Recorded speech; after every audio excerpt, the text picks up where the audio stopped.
Yes, we did it this time. So last time had a little technical difficulties, but welcome back to the Wellness FOURplay podcast. I am your host, Dr. Dondee Nettles. You will see my wife sometimes, you'll see me sometimes you'll see both of us, and sometimes you'll see both of us or one of us hosting a guest. Well, tonight, there's no guest. It's just me. But welcome back. And so last night when we came back with the Wellness FOURplay podcast, I was so excited.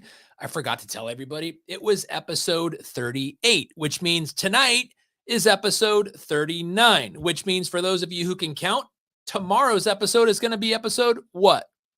Put it in the chat. But welcome back to the Wellness FOURplay podcast, everybody. I'm so excited to share with you. Tonight, we're going to talk about the 4 phases of wound healing. Well, how do you know if you've ever had a wound? It's pretty simple.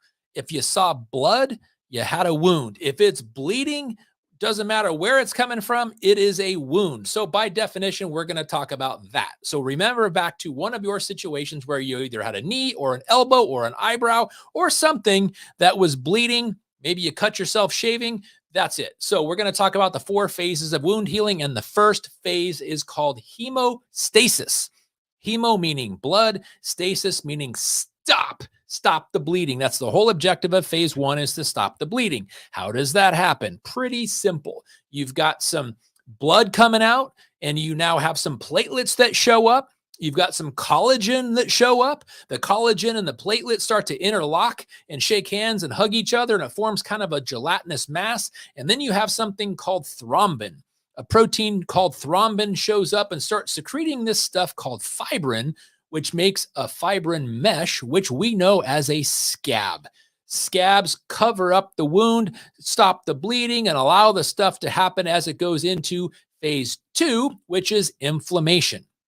Inflammation now under the protection of the scab is phase 2, where you now have some white blood cells. You have some really cool white blood cells that show up called neutrophils. The neutrophils, the whole thing is to protect you by killing the bacteria. So whether it was the concrete that you fell on and skinned your knee had some bacteria from somebody's spilled Dr. Pepper from the day before, or maybe that tree branch that jabbed you in your arm as you were climbing the tree had some bacteria on it, whatever the case, however you got that wound doesn't matter. The fact is the neutrophils show up and they kill the bacteria, making way for the second type of white blood cell that shows up called the macrophage.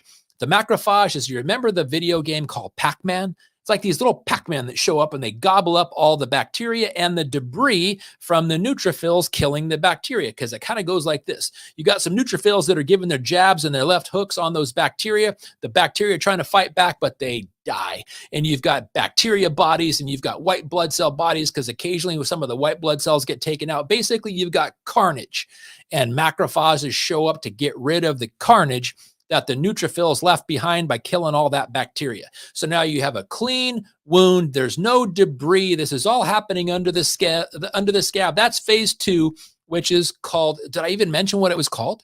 Did I mention what it was called? It's called inflammation. So that whole thing, now you've got a clean environment. You've got an environment filled with debris. Now what happens as those macrophages are killing all the debris and getting rid of, or they're getting rid of all the debris, they're also secreting some growth factors which stimulate immune system function. Immune system function shows up and you've got the redness, you've got the swelling, you got the heat. If you touch it, it's kind of warm. That's the second phase called inflammation. Well, that sets up the third phase. The third phase is called proliferation. It's when you've got these granular cells that are filling in at the base of the wound and they fill in all over the place. And then at the second part of proliferation is called contraction.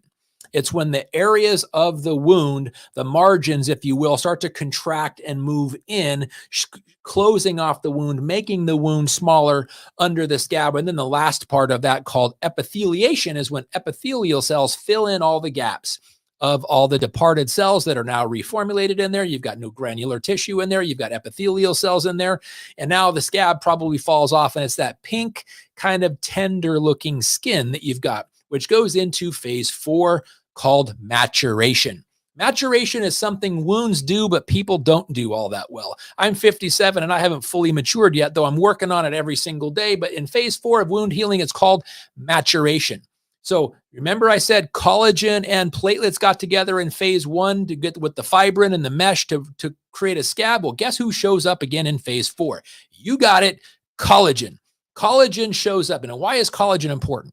Collagen is the most prevalent protein in the human body, period. No argue, no debate, no discussion. Collagen shows up and starts making those cells, the new cells that have replaced in the wound, mature, starts to make them stronger and healthier as that wound starts to now get back to kind of the normal tissue that it was prior to the wound. But collagen plays a very, very significant role. Challenge you to do a Google search on collagen and why it's so important and why so many people are talking about collagen. Again, it's the most prevalent protein in your body, but guess what? It's also one of the things that decreases significantly as you age.